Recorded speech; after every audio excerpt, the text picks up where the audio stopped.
तब खुशी हर्ष। आज जो है क्या पढ़ोगे? स्ट्रक्चर ऑफ एटम, केमिस्ट्री का कौन सा चैप्टर है? 11th का सेकेंड चैप्टर। इसका जो है आज हम लोग क्या करेंगे? उदाहरण, ये जो एग्जाम्पल दिया हुआ है क्या करेंगे? इसी को करेंगे। हाँ, इसी को बनाएंगे। जितना एग्जाम्पल है उसको बनाएंगे। जो डाउट होगा वो पूछ लेना, ठीक है? अब ये देखो एग्जाम्पल नंबर 2.1 2.1 क्या है क्वेश्चन में? पढ़ो इसको। ब्रोमीन। क्या है ये? ब्रोमीन है, ठीक है। इसका ये 35 क्या लिखा हुआ है? परमाणु संख्या। अंग्रेजी में बोलेंगे एटॉमिक नंबर। 80 क्या लिखा हुआ है? एटॉमिक मास, या इसको द्रव्यमान बोलेंगे। अब ब्रोमीन दे दिया है, ठीक। अब ब्रोमीन का इसने जो है ये तुमको एटॉमिक नंबर और एटॉमिक मास दे दिया। नीचे में लिखा जाता है एटॉमिक नंबर, ऊपर में एटॉमिक मास, ठीक। अब इसमें जो है प्रोटॉन, न्यूट्रॉन तथा इलेक्ट्रॉन की संख्या का परिकलन कीजिए। मतलब कि ब्रोमीन के अंदर प्रोटॉन कितने हैं, number of proton, number of neutron और नंबर ऑफ इलेक्ट्रॉन बताना है।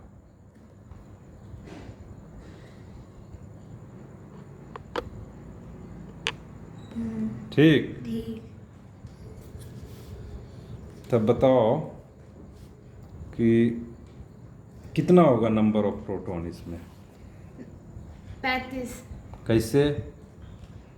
क्या है कि एटॉमिक नंबर कितना दिया हुआ है? 35। जो एटॉमिक नंबर होता है वही होता है नंबर ऑफ प्रोटॉन, वही होता है नंबर ऑफ इलेक्ट्रॉन। लेकिन कब? जबकि वो न्यूट्रल हो, आवेशहीन।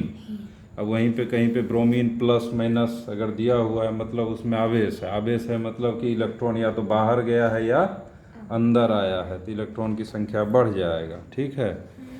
तो जो है ये देखो, इसको बनाते हैं सवाल, ठीक। ये क्या हुआ? ये दिया हुआ है तुमको ब्रोमीन, ठीक। 35 और 80, ठीक। अब इसमें क्या पता करना है?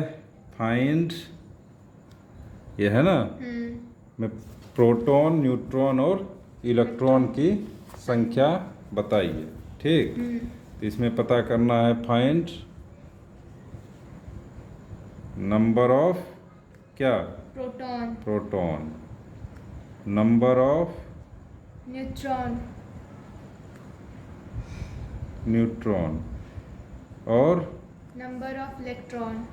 नंबर ऑफ क्या? इलेक्ट्रॉन। यही पता करना है। तो ये जो दिया हुआ है, ठीक, इसमें नंबर ऑफ, इसका परमाणु संख्या क्या है? 35। तो नंबर ऑफ प्रोटॉन जो होगा वो होता है, नंबर ऑफ प्रोटॉन जो होता है वो होता है किसके बराबर? ये एटॉमिक नंबर के बराबर होता है। एटॉमिक नंबर के बराबर होता है, ठीक। एटॉमिक नंबर है इसका 35, तो वो हो जाएगा नंबर ऑफ प्रोटॉन कितना? 35। अब नंबर ऑफ इलेक्ट्रॉन वो क्या होगा? वो हो जाएगा नंबर ऑफ प्रोटॉन के बराबर। किसके बराबर? नंबर ऑफ प्रोटॉन के बराबर। अब ये क्यों होगा? क्योंकि ये आवेशहीन है। अभी जब कोई भी चीज़ आवेशहीन रहेगा वो तभी होगा जबकि उसके पास जितना पॉजिटिव चार्ज है उतना ही निगेटिव चार्ज रहे। प्रोटॉन के ऊपर होता है पॉजिटिव चार्ज, इलेक्ट्रॉन के ऊपर होता है निगेटिव चार्ज, और न्यूट्रॉन के ऊपर कोई चार्ज नहीं रहता है, ठीक है। तो नंबर ऑफ प्रोटॉन के बराबर होगा, नंबर ऑफ प्रोटॉन है 35, तो नंबर ऑफ इलेक्ट्रॉन भी हो जाएगा 35। अब बताओ कि नंबर ऑफ इलेक्ट्रॉन क्या होगा? नंबर ऑफ न्यूट्रॉन क्या होगा? क्या? न्यूट्रॉन क्या होगा? ये क्या होगा बताओ? नंबर ऑफ न्यूट्रॉन क्या होगा? Z- नहीं, जेड क्या होता है? जेड एटॉमिक नंबर को बोलते हैं, जेड। और ए से किसको डिनोट करते हैं? एटॉमिक मास को। तो नंबर ऑफ न्यूट्रॉन होता क्या है? ये होता है atomic mass minus number of proton. ठीक है? चूंकि ऐसा क्यों हुआ? चूंकि कोई भी एटम है मान लो, ठीक, इसके अंदर एक नाभिक और ये उसका कक्षा में कौन घूम रहा है? इलेक्ट्रॉन। नाभिक में कौन है? रहता है प्रोटॉन और प्लस न्यूट्रॉन। ठीक। और जो इसका भार है, जो एटॉमिक मास है, वो किसके कारण होता है? प्रोटॉन प्लस न्यूट्रॉन के कारण उसके अंदर क्या होता है? Atomic mass. अब जो नंबर ऑफ प्रोटॉन है वो हमें पता है कि 35 है, और न्यूट्रॉन का संख्या पता करना है। ठीक। और एटॉमिक मास भी पता है। यहाँ पे जो 80 है वो क्या दिया हुआ है? Atomic mass. ये देखो, इसमें गिवन था क्या? Z बराबर 35 और A बराबर 80। ये क्या है? Atomic mass. ठीक। तो एटॉमिक मास जो होता है वो क्या होता है? प्रोटॉन की संख्या प्लस न्यूट्रॉन की संख्या। तो प्रोटॉन की संख्या पता है, न्यूट्रॉन की संख्या पता करना है, तो न्यूट्रॉन की संख्या क्या होगा? एटॉमिक मास में से अगर प्रोटॉन की संख्या घटा दें तो क्या पता चल जाएगा? न्यूट्रॉन की संख्या। एटॉमिक मास कितना था? दिया हुआ है 80। इसमें कितना घटा देंगे? 35। कितना हो जाएगा आंसर? 45। तो इसको में क्या क्या पता चला? प्रोटॉन की संख्या कितना हुआ? 35। इलेक्ट्रॉन की संख्या नंबर ऑफ इलेक्ट्रॉन बराबर नंबर प्रोटॉन। इलेक्ट्रॉन की संख्या 35, प्रोटॉन की संख्या 35 और न्यूट्रॉन की संख्या 45। यही हो गया आंसर।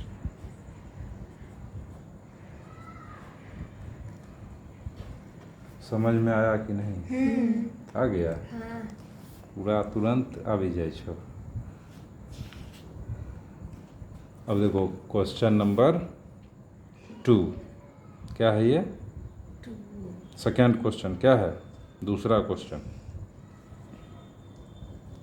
कि किसी स्पीशीज में इलेक्ट्रॉन, प्रोटॉन तथा न्यूट्रॉनों की संख्या क्रमशः 18, 16 तथा 16 है।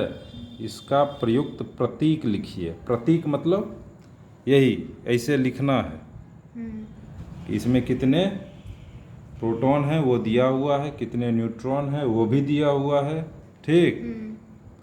और कितने इलेक्ट्रॉन है वो भी दिया हुआ है। ठीक। अब इसका क्या लिखना है? प्रतीक। ठीक।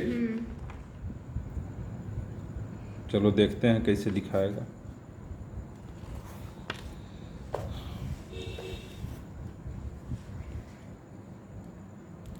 एग्जाम्पल कौन सा है? 2.2 गिवन क्या दिया हुआ है? नंबर ऑफ इलेक्ट्रॉन कितना? 18। नंबर ऑफ प्रोटॉन कितना? 16। नंबर ऑफ न्यूट्रॉन 16 बराबर 16। ठीक। पहले क्वेश्चन तुम लोगों से है, क्या ये जो भी है एटम, जो भी है, अभी पता नहीं कौन सा है, अभी नहीं सोचना है, बस ये देख के बताओ कि क्या ये एटम आवेशहीन है कि आवेशित है? ये देख के बताओ सवाल।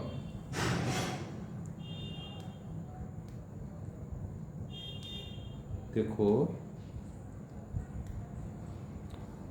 आवेशहीन है कि आवेशित है? आवेशहीन मतलब न्यूट्रल।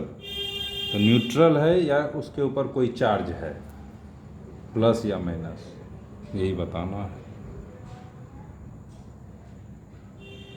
देख के समझ में नहीं आ रहा है?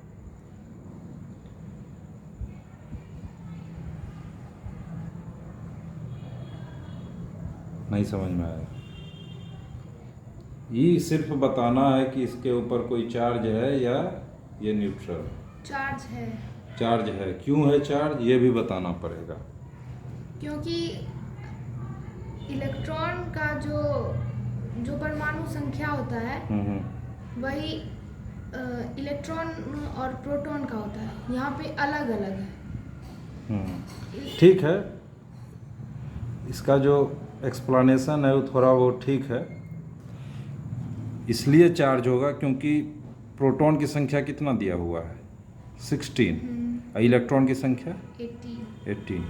मतलब इलेक्ट्रॉन, 2 इलेक्ट्रॉन ज़्यादा है। 16 प्रोटॉन को न्यूट्रल करने के लिए 16 इलेक्ट्रॉन तो है कि 16 पॉजिटिव चार्ज। प्रोटॉन के ऊपर कैसा चार्ज होता है, पॉजिटिव चार्ज।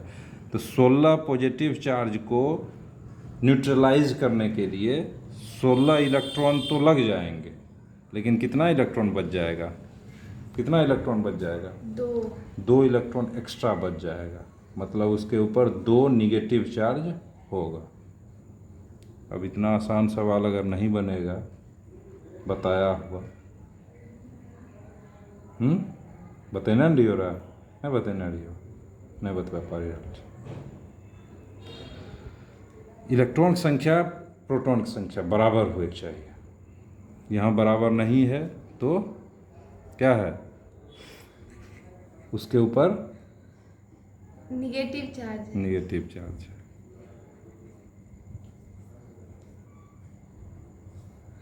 कितना निगेटिव चार्ज,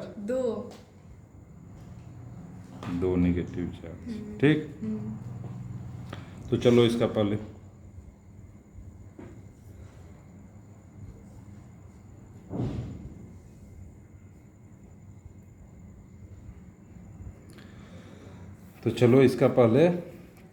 देख लेते हैं। एटॉमिक नंबर पता करते हैं। क्या एटॉमिक नंबर, एटॉमिक नंबर क्या होगा, एटॉमिक नंबर मैंने परमाणु संख्या क्या होगा, परमाणु संख्या होगा 16। कैसे एटॉमिक नंबर कैसे बताए कि 16 होगा, क्योंकि एटॉमिक नंबर क्या होता है, प्रोटॉन के संख्या के बराबर। एटॉमिक नंबर हो जाएगा इसका 16। ठीक, एटॉमिक मास,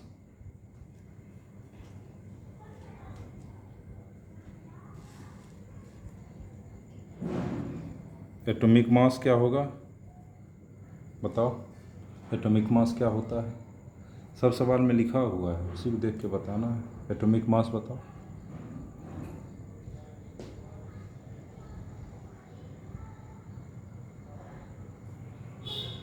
एटॉमिक मास बराबर क्या होता है, किसके कारण एटॉमिक मास होता है, यहाँ बताए थे।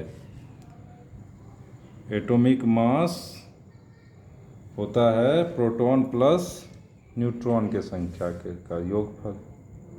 तो एटॉमिक मास क्या होगा, number of proton plus number of neutron. Number of proton है 16, न्यूट्रॉन 16, तो एटॉमिक नंबर हो जाएगा 32।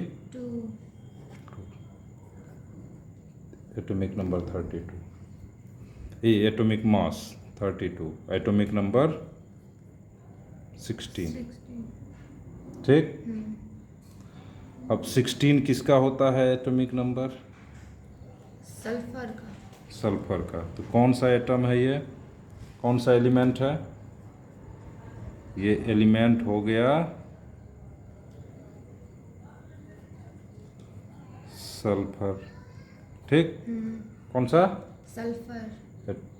सल्फर हो गया, एलिमेंट हो गया सल्फर। ठीक, तो इसका सिंबल लिखना है, क्वेश्चन में क्या लिखा हुआ है, इसका प्रयुक्त प्रतीक लिखिए, प्रतीक माने इसका सिंबल लिखिए। सिंबल क्या हो जाएगा, यहाँ लिख रहे हैं सिंबल कि क्या, कैसे इसको सिंबल के क्या लिखेंगे? सल्फर है, ठीक, सल्फर को एस से डिनोट करते हैं। एटॉमिक नंबर 16 है, तो यहाँ 16 आएगा, ठीक, ठीक। और यहाँ क्या आएगा? ऊपर में क्या लिखते हैं? Atomic mass. मास कितना है इसका? 32। ये 32 हो गया। इसके ऊपर चार्ज भी होगा? हाँ। न्यूट्रल तो है नहीं, चार्ज होगा। कितना चार्ज? 2। -2 ना कि +2? -2। हाँ, तो ऐसे बोलो -2। क्यों माइनस होगा? क्योंकि इलेक्ट्रॉन 2 ज़्यादा है, -2। यही इसका प्रतीक हो गया। ये सल्फर था, सल्फर का एटॉमिक नंबर 16, एटॉमिक मास 32, उसके ऊपर -2 चार्ज। इससे ये पता चला कि इसके पास 16 प्रोटॉन है और 2 निगेटिव चार्ज होने के कारण 18 इलेक्ट्रॉन, और इसका एटॉमिक मास 32। समझ में आया सब? यही था क्वेश्चन, लेकिन बना नहीं पा रही हो, कुछ बता भी नहीं रही हो। देखो लिखा हुआ परमाणु संख्या बराबर प्रोटॉन की संख्या बराबर 16, अतः यह तत्व सल्फर है। बाकी इधर ये कथा कहानी लिखा है अपना, बाकी इधर कथा कहानी लिखा है। परमाणु द्रव्यमान बराबर प्रोटॉन की संख्या प्लस न्यूट्रॉन की संख्या, और ऐसे करके इसने बता दिया। बाद में इसने संकेत लिखा, देखो यही इसका संकेत लिखा है। क्या लिखा है? प्रतीक। क्या लिखा प्रतीक? सल्फर 16, 32, 2 की 2 में माइनस चार्ज कितना? 2। बस ही हो गया सवाल, 2 सवाल ख़त्म। अब आगे बढ़ते हैं।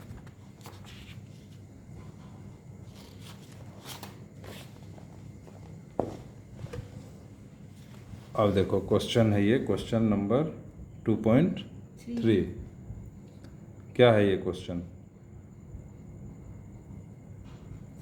ऑल इंडिया रेडियो का विविध भारती स्टेशन 1.368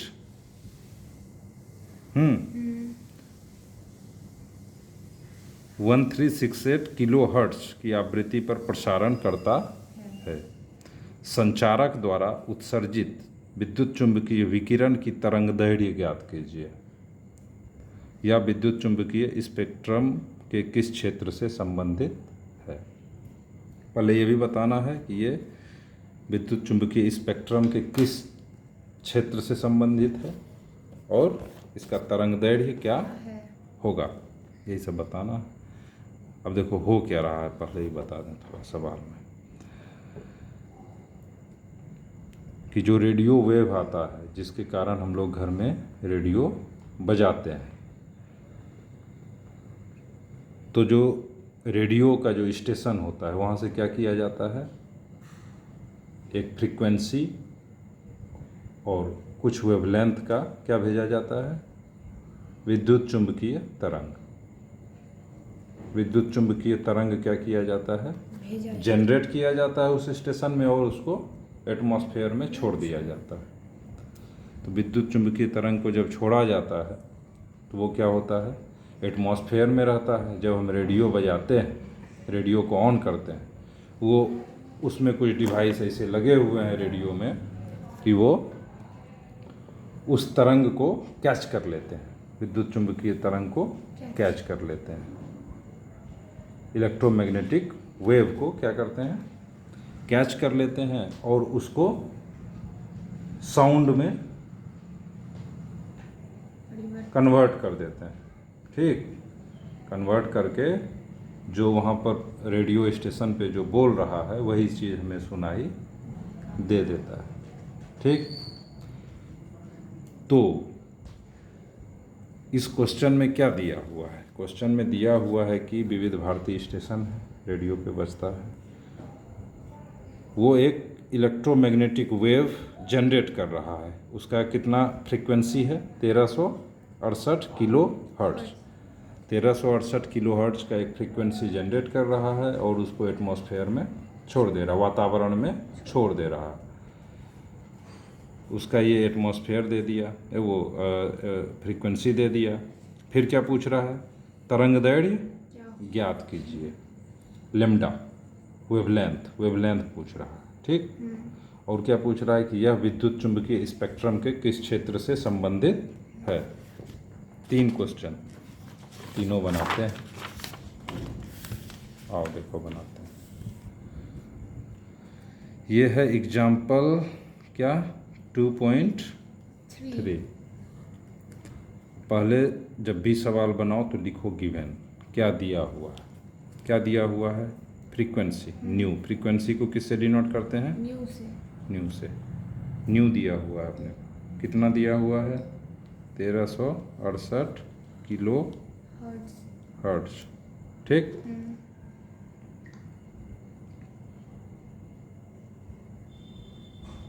1368 किलो हर्ट्ज, ठीक। अब पूछ क्या रहा है? लेम्डा। लेम्डा क्या होता है? वेव लेंथ, इसी को बोलते हैं तरंग दैर्घ्य हिंदी में। ये पूछा जा रहा है, ठीक। तो अगर लेम्डा पूछा जा रहा है तो कौन सा फॉर्मूला लगाएंगे और कैसे बनेगा? C by nu। C by nu. Lambda equals to C by nu, ठीक। सी क्या है यहाँ पे? C है स्पीड ऑफ लाइट। सी है स्पीड ऑफ लाइट, ठीक, गुड। और न्यू क्या है? आवृत्ति या इंग्लिश में फ्रीक्वेंसी, ठीक। लेम्डा क्या है? वेवलेंथ, ठीक। अब लेम्डा निकालना है, सी बाय न्यू। और सी स्पीड ऑफ लाइट होता कितना है बताओ? 3 multiply 10 to the power 8 metre पर second. 3 multiply 10 to the power 8 metre पर सेकंड, ये होता है स्पीड ऑफ लाइट। तो लेम्डा निकल जाएगा आसानी से। 3 into 10 to the power 8 metre पर सेकंड डिवाइड बाय क्या? न्यू कितना है? 1368 किलो हर्ट्ज में दिया हुआ है। पहले इसको एसआई यूनिट में बदलेंगे। एसआई यूनिट हर्ट्ज में तो दिया हुआ ही है, बदलने की ज़रूरत नहीं है, सिर्फ किलो को हटा दो तो ये हो जाएगा 1368 गुना 10 के पावर 3 हर्ट्ज, ठीक। इसको लिखेंगे गुना 10 के पावर 10 टू द पावर 3। और हर्ट्ज को क्या लिख सकते हैं? हर्ट्ज तो वैज्ञानिक के नाम पे हर्ट्ज है ना, इसको क्या लिखते हैं? पर सेकेंड, गुड। अब ये पर सेकेंड, ये पर सेकेंड खत्म हो गया, खत्म। यूनिट क्या बचा? मीटर। ऐसे भी हम जानते हैं वेवलेंथ का यूनिट क्या होगा? मीटर, क्योंकि यह क्या है? एक दूरी ही तो है, ठीक। वेवलेंथ लेंथ ही तो है, लेंथ, हाँ लेंथ है। क्या है? लेंथ। तो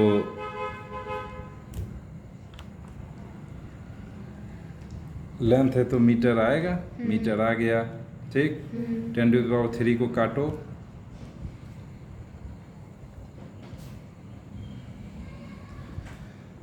कितना बचा यहाँ? 10 टू द पावर 5, ठीक।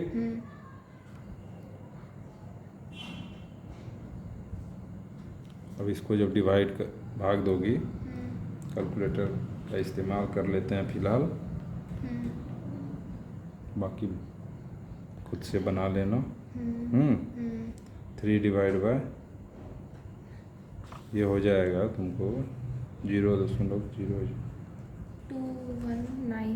Into 10 to the power 5 metre, ठीक। इसका पॉइंट को क्या करें? इधर ले आते हैं दशमलव को, ये हो जाएगा 1 2 3 4 5 पॉइंट इधर लाएंगे तो क्या हो जाएगा? ये 10 टू द पावर 5 उतना कम हो जाएगा, 5 हो जाएगा 219 मीटर लेम्डा बराबर। यही आंसर हो गया।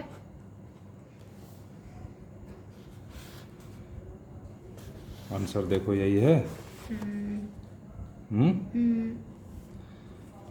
अब क्या है? 219 मीटर आ गया। अब ये किस में आएगा इसका वो भी तो बताना था, स्पेक्ट्रम किस क्षेत्र से संबंधित है। तो क्षेत्र के लिए देखो यहाँ पर देखो, इसमें देखो। अच्छा ये रेडियो वेव है, क्या है? Radio wave. तो किससे संबंधित होना चाहिए? रेडियो वेव से संबंधित। स्पेक्ट्रम क्या होगा? Radio wave. देखो इस वाले इस चार्ट में देखो सब कुछ दिखाया गया है। क्या दिखाया गया है? ये रेडियो तरंग है। ये नीचे क्या दे रखा है इसका? वेवलेंथ। नीचे क्या दे रखा है? वेवलेंथ। ऊपर क्या है ये लिखा हुआ? फ्रीक्वेंसी। तो अब हमारा आंसर कितना आया है? 219 मीटर। इसमें से देखेंगे 219 कहाँ आएगा? 219 ये है, 100 है और ये 10,000। तो इसी के बीच में आएगा? नहीं आएगा। तो इस दोनों के बीच में ये रेडियो तरंग ही तो है, यहाँ से लेकर के यहाँ तक। नहीं है रेडियो तरंग? तो वैसे भी रेडियो तरंग ही होगा आंसर। ऐसे आंख मूंद के भी बताओगे तो क्या बताओ? रेडियो तरंग। चूँकि ये विविध भारती स्टेशन है और रेडियो तरंग ही छोड़ता है, तभी तो हम लोग जो है रेडियो बजाते हैं उससे। आंसर ऐसे भी बिना देखे भी रेडियो तरंग है। तो रेडियो, इसका स्पेक्ट्रम कहाँ आएगा? रेडियो तरंग है स्पेक्ट्रम में आएगा। तो यहाँ देखो ये आ रहा है। ठीक, आंसर हो जाएगा यह रेडियो तरंग की अभिलाक्षणिक तरंगदैर्घ्य है। Question number 4। क्वेश्चन नंबर 4 देखो बनेगा।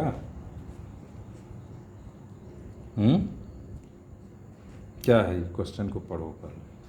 दृश्य स्पेक्ट्रम के तरंगदैर्घ्य का परास बैगनी से लाल तक है। ठीक, बैगनी का ये दे रखा है क्या? वेवलेंथ। तरंगदैर्घ्य का परास माने तरंगदैर्घ्य का परास का इंग्लिश रेंज। वेवलेंथ का एक रेंज है। दृश्य स्पेक्ट्रम, दृश्य स्पेक्ट्रम मतलब जिसको कि हम लोग देख सकते हैं, उस लाइट का जो स्पेक्ट्रम बनेगा, ठीक, उसी को बोलते हैं दृश्य स्पेक्ट्रम।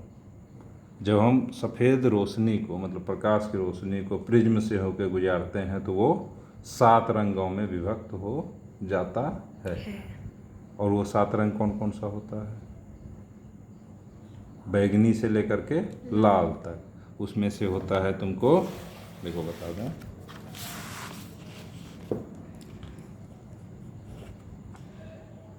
ये है प्रिज्म। ठीक, कांच का होता है एक त्रिभुजाकार आकार का। इसमें आया ये सूर्य का प्रकाश। ठीक, सफ़ेद रोशनी आया। अब क्या होगा? ये 7 अलग अलग रंगों में इसे विभक्त हो जाएगा। ठीक, वो रंग कौन कौन सा होगा उसको अंग्रेजी में ऐसे करके कोड से याद रखो। विव, वी से वायलेट, वायलेट का हिंदी बैगनी। ई से, आई से इंडिगो, इंडिगो। बी से ब्लू, जी से ग्रीन, वाई से येलो, ओ से ऑरेंज, आर से। रेड। सबसे नीचे रहेगा वी और सबसे ऊपर रहेगा आर, रेड। और इसके बीच में Indigo, blue, green, yellow, orange. ठीक, अब यहाँ पर तुमको ये बताना है कि बैगनी जो है वायलेट, उसका वेवलेंथ, मान लो कि इसका वेवलेंथ जो है लेम्डा भी है, और रेड का वेवलेंथ लेम्डा आर है। तो ये, और इसका मान लो कि न्यू जो है आवृत्ति फ्रीक्वेंसी वो न्यू भी है, और इसका फ्रीक्वेंसी न्यू आर है। अब तुमको ये बताना है कि न्यू लेम्डा भी जो है वो लेम्डा आर से बड़ा होगा कि छोटा, और न्यू भी मतलब वायलेट का जो फ्रीक्वेंसी है वो रेड के फ्रीक्वेंसी से बड़ा होगा कि छोटा। और तीसरा क्वेश्चन, एनर्जी जो है वो वायलेट का और एनर्जी जो है वो रेड का ये इस तीनों में से कौन बड़ा होगा कौन छोटा?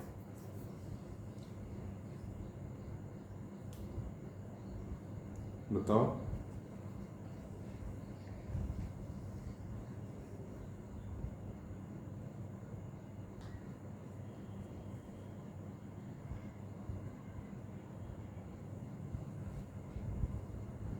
यहाँ बैठो,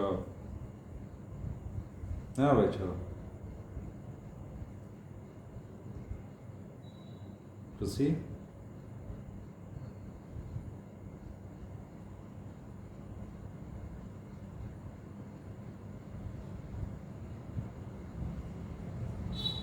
सोच के बताओ। सब बताया होगा, सवाल है, सोच के बताओ। सब बता पढ़ा दिए हैं।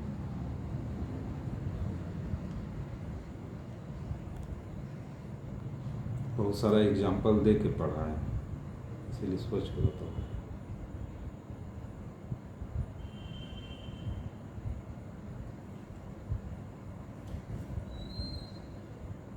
बताओ, सोच के बताओ।